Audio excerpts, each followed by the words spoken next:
Good morning, my dear students. How are you? I think you all are good and well at your home and preparing for your monthly exam because your monthly exam maybe starts in July last week. So you be careful and read mindfully. Okay? So let's start. देखो ये है 7th class की हिंदी पाठ्य पुस्तक और आज हम इस किताब में सेकंड विषय को पढ़ने जा रहे हैं जिसका नाम है श्रम की खुशी और इसको लिखे हैं लेखक जो है इसका अभिलेख श्रीवास्तव चंपन। ठीक है, देखो आज हम जो विषय पढ़ने जा रहे हैं उसका नाम है श्रम की खुशी। श्रम मतलब परिश्रम, यानी कि जो काम करने में हमें सचमुच की खुशी मिलती है उस काम के बारे में इस विषय में कहा गया है। और सचमुच की खुशी हमें कब मिलती है? जब तुम किसी ज़रूरतमंद को या फिर किसी भी बेसहारा लोग को मदद करते हो ना, तब तुम्हें सचमुच की खुशी मिलेगी। ये तुम कभी करके खुद इस बात को समझना, क्योंकि दूसरों की मदद करने में सचमुच की खुशी रहती है। तो चलो आज हम इस विषय को जानेंगे, इस विषय में क्या है। ठीक है, अच्छा तुम्हें पता है बाढ़ क्या होता है? बाढ़ होता है जब बहुत ज़ोर से बारिश होकर सारे नदियाँ और नदियाँ सब पानी में नदियाँ की पानी बहुत स्रोत आ जाता है, उसमें मतलब पानी का तेज प्रखर हो जाता है, जो कि सब जो बांध हम बांधते हैं पानी को रोकने के लिए उस नदी के किनारे के तरफ, वो बांध टूट जाता है अगर पानी का प्रखर ज़्यादा हो जाए। और ये सब कब होता है? जब बहुत ज़ोर से बारिश होता है और नदी का पानी बहुत उछलते हुए रहता है, तभी बाढ़ आ जाता है, जिसे हम बन्या कहते हैं। तो ये एक समय की बात है जब गंगा नदी में बाढ़ आ गया था। और यहाँ बाढ़ आने से क्या होगा? गंगा नदी के किनारे में जो छोटे बड़े शहर होते हैं ना, वो पानी के बिल्कुल पानी में डूब गए थे, पानी के चपेट में थे। और लोगों का आसबाब पत्र और चीज़ें बहुत कुछ पानी में बह गया था, लोगों का घर डूब गया था। ये सब बाढ़ की वजह से बहुत मुश्किलें परिस्थिति को सामना करना पड़ता था उन लोगों को। गंगा नदी का पानी खतरे के निशान को पार कर चुका था और लगातार बढ़ता ही चला जा रहा था।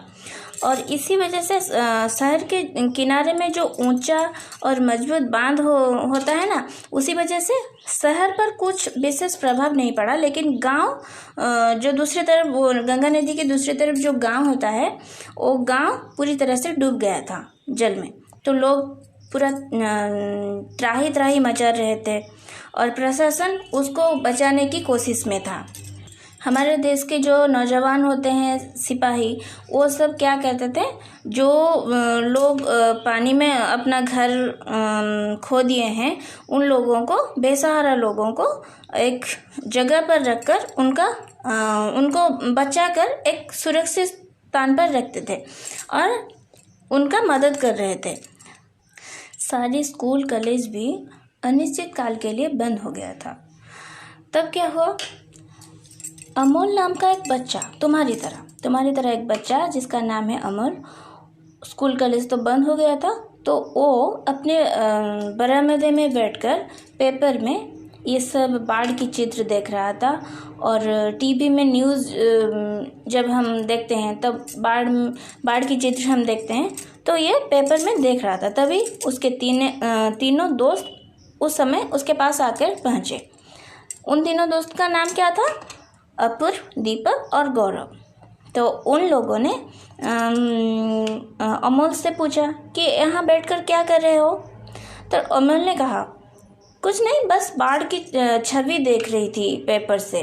तो उन्होंने कहा कि यहाँ तुम बाढ़ की छवि क्यों देख रहे हो, चलो सचमुच की बाढ़ देखते हैं। जहाँ बाढ़ आता है, यानी कि बांध की तरफ, बांध को तोड़ के जो बाढ़ आता है, उस बांध की तरफ चलते हैं और सचमुच की बाढ़ देखते हैं। तो अमल भी कहा कि हाँ ठीक है, स्कूल बंद होने के कारण हम तो घर में बैठे बैठे बोर हो रहे थे, तो चलो हम भी देख कर आते हैं बाढ़ क्या होता है और कैसा होता है। तो ये सब इन लोगों ने, ये चारों बच्चों ने मिलकर चले बांध के तरफ चले बाढ़ देखने के लिए। ठीक है।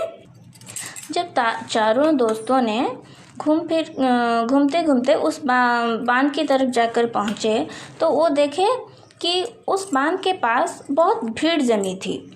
बहुत लोग उस पर भीड़ जमा कर खड़े हुए थे। तो उन चारों ने क्या किया, उसके पूरे पास ही चले गए। पास जाकर देखे कि रेत के कुछ वहाँ रेत के ढेर लगा था उस बांध के पास, और रेत के कुछ खाली बोरियां वहाँ रखी हुई थी। सेना के कुछ जवान उन खाली बोरियों में जल्दी जल्दी से रेत भर रहे थे, और कुछ जवान उस भरी बोरियों को अपनी पीठ पर लाद कर बांध की तरफ दौड़ते हुए जा रहे थे। समझ गए कि कुछ रेत भरी बोरियां को उठाकर वो अपनी पीठ पर लाद कर बांध की तरफ दौड़ते हुए जा रहे थे। तो उसके चारों तरफ बहुत दूसरे लोग भी खड़े होकर ये सब देख रहे थे। तो उन लोगों में से एक लोग को अमोल ने पूछा कि अंकल, ये क्या हो रहा है।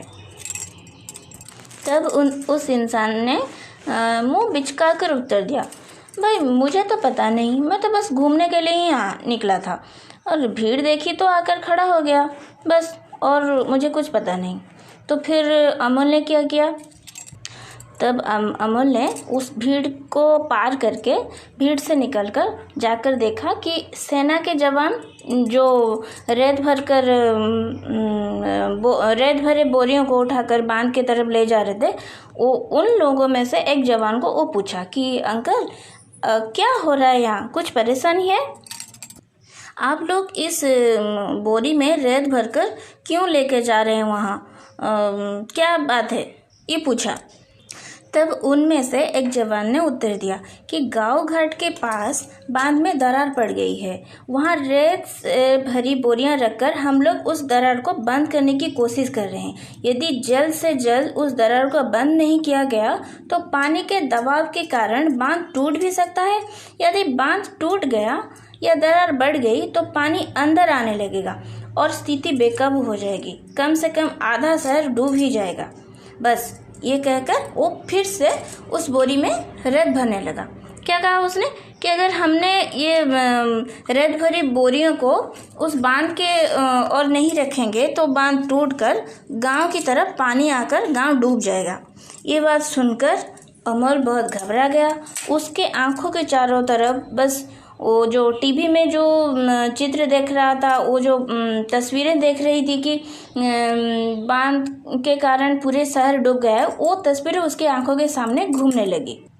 वो बहुत घबरा गया क्योंकि उसे पता चल गया कि उसके गांव भी अभी खतरे में है। अगर ये सब बांध को हम नहीं रोकेंगे तो पानी उसके गांव को भी डुबा देगा। इसलिए वो क्या किया अंकल, उस जवान से पूछा कि अंकल हम आपका क्या मदद कर सकते हैं, अगर हमसे कुछ मदद हो सकता है तो आप हमें बताइए, हम आप लोगों की मदद कर देंगे। तभी उस एक जवान ने उनसे कहा कि देखो बच्चों, हम लोग तो अपनी छावनी में खबर भेज दी है कुछ और लोग भेजकर हमारी मदद करने के लिए, लेकिन अगर तुम मदद करना चाहते हो तो तुम तो बच्चे हो और कुछ तो कर नहीं सकते, तुम सिर्फ ये करो कि खाली बोरिया में रेत भर दो, तो इससे हमारे काम थोड़ा तेज़ी में हो जाएगी और हम जल्द ही जल्द उस बांध को रोक सकते हैं। ये बात सुनते ही अमल और उसके तीनों दोस्तों ने खाली बोरी में रेत भरने लगे। तब क्या किया, और जो जवान रेत भर रहे थे खाली बोरी में, वो रेत भरना छोड़कर उस रेत भरी बोरियों को उठाकर लेकर सीधे सीधे बांध की तरफ चले और बांध के पास रख दिए। इसलिए ये काम दुगनी तेजी से होने लगी और जब तक जवानों की दूसरी टोली वहां पहुंची तब तक दरार को भरने में काम पूरा हो चुका था। यानी कि उसकी जो जवान की जो दूसरी छावनी में वो जो खबर भेजे थे, जवान की दूसरी टोली जब तक वहां पहुंची तो अमोल और उसकी दोस्तों की मदद से उन जवानों ने ये काम को पूरा कर दिए हैं। ये काम को पूरा कर दिए थे। तो एक अमोल और उसकी दोस्तों की ये काम देखकर उस जवान ने उनको शाबाशी दी। उन्होंने क्या कहा उनसे कि तुम लोग बहुत सही समय पर आकर हमारी सहायता के लिए आ पहुँचे। बांध की दरार चौड़ाई बहुत तेज से बढ़ रही थी। हम तो डर रहे थे कि कोई अनहोनी ना हो जाए। तुम लोग सही समय पर आकर हमारी मदद किया, इसलिए स्थिति काबू में हो गया। अब चिंता की कोई बात नहीं। तो उस जवान ने इन बच्चों को बहुत शाबाशी दी और कहा कि तुम लोग मदद किए, इसलिए हम सही समय पर स्थिति को काबू में कर लिया, यानी कि पानी को गांव के अंदर आने से रोक सके। इसलिए उनको बहुत धन्यवाद दिया। तभी फिर से अमोल ने उनसे पूछा कि अगर हम कुछ और मदद कर सकते हैं तो हमें बताइए। उन जवान से पूछा तो जवान ने क्या कहा कि उन्होंने कहा कि देखो, जो लोग अपने घर खोकर पूरी तरह बेसहारा हो चुके हैं, उनके पास अब कुछ भी नहीं है। ना खाने के लिए भोजन है, ना पहनने के लिए कपड़ा है और ना ही कुछ दवा है उन्हें उनकी तबीयत ठीक करने के लिए। इसलिए तुम अगर उस बाढ़ पीड़ितों को मदद करना चाहते हो तो तुम एक काम करो, उनके लिए कुछ पुराने कपड़े और कुछ भोजन और दवा का इंतज़ाम कर सकते हो तो करो। क्योंकि तुम्हारे पास तो पुराने कपड़े बहुत पड़े होंगे, तो तुम उस पुराने कपड़े को अगर इस बेसहारा लोगों को दे सकते हो तो ये उनके काम में आ सकता है, बहुत काम में आ जाएगा। और खाने पाने का इंतज़ाम भी अगर कर सकते हो या फिर दवा का इंतज़ाम कर सकते हो तो ये सब उन लोगों के लिए बहुत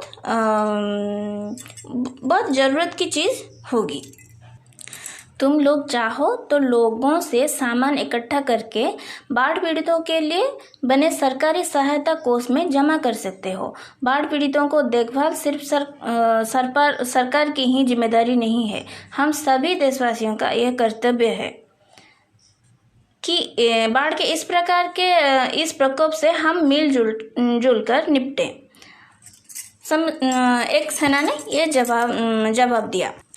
तो उन्होंने क्या कहा कि बाढ़ पीड़ितों को अगर तुम चाहो तो इस तरह की मदद कर सकते हो, और उनके लिए जो कैंप बना है उन लोगों को उस पानी के अंदर से उठाकर, यानी कि जिनके घर जिन लोगों ने खो दिया है उन्हें सब लोगों को, बाढ़ पीड़ितों को एक जगह पर इकट्ठा करके सुरक्षित स्थान पर रखा गया था और उस स्थान को कैंप कहते हैं।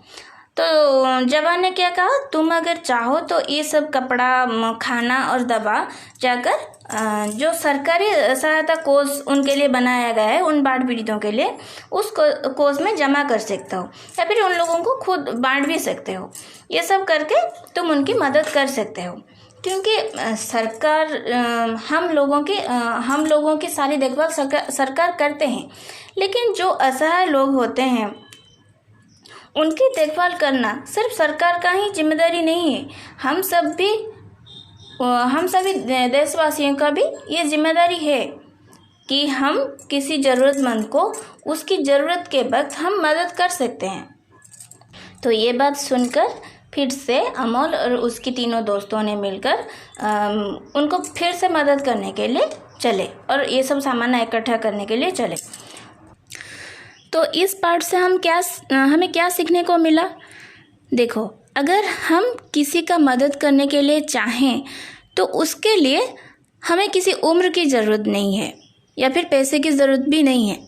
हमारी सिर्फ मनोभाव या फिर मनोभाव अच्छा होना चाहिए और हमें हमारे भीतर सहायता करने के लिए वो इच्छा शक्ति जागृत होना चाहिए।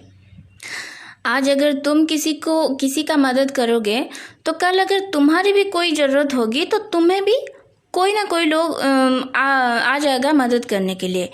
और ये सब क्योंकि ये सब भगवान करवाते हैं।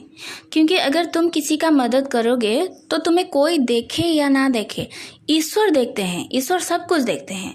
अगर आज तुम किसी का मदद करोगे तो जब तुम्हारी ज़रूरत पड़ेगी तो तुम्हारी मदद करने के लिए ईश्वर किसी ना किसी रूप में भेज देंगे तुम्हारे पास, तुम्हारी मदद करने के लिए। तो ये बात को हमें समझना चाहिए। देखो, जब जवानों ने उस टूटे हुए बांध को बांध रहे थे तब कुछ साधारण लोग वहाँ खड़े होकर सिर्फ तमाशा देख रहे थे, क्योंकि उनमें उस सहायता करने की मनोवृत्ति नहीं थी। लेकिन उस समय एक छोटा बच्चा आकर, यानी कि अमोल आकर उस परिस्थिति में उन्हें क्या मदद कर सकता है ये पूछकर उन जवानों की मदद किया। लेकिन वो लोग जो साधारण लोग खड़े होकर तमाशा देख रहे थे वो भी चाहते तो उनको मदद कर सकते, लेकिन वो नहीं किए। लेकिन यह एक छोटा बच्चा ने ये कर साबित कर दिया कि मदद करने के लिए कोई बड़ी उम्र होने की ज़रूरत नहीं है, बस इच्छा शक्ति की ही ज़रूरत है।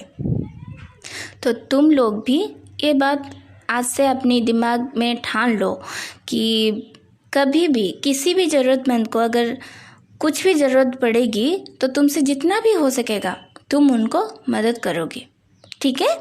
तो ये है अब लोगों की हार्ड कॉपी। इसमें मैं विषय के सारांश लिख दिया है और क्वेश्चन आंसर भी कर दी है।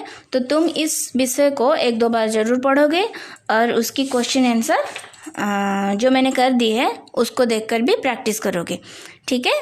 तो आज के लिए इतना ही रखती हूँ, बाय।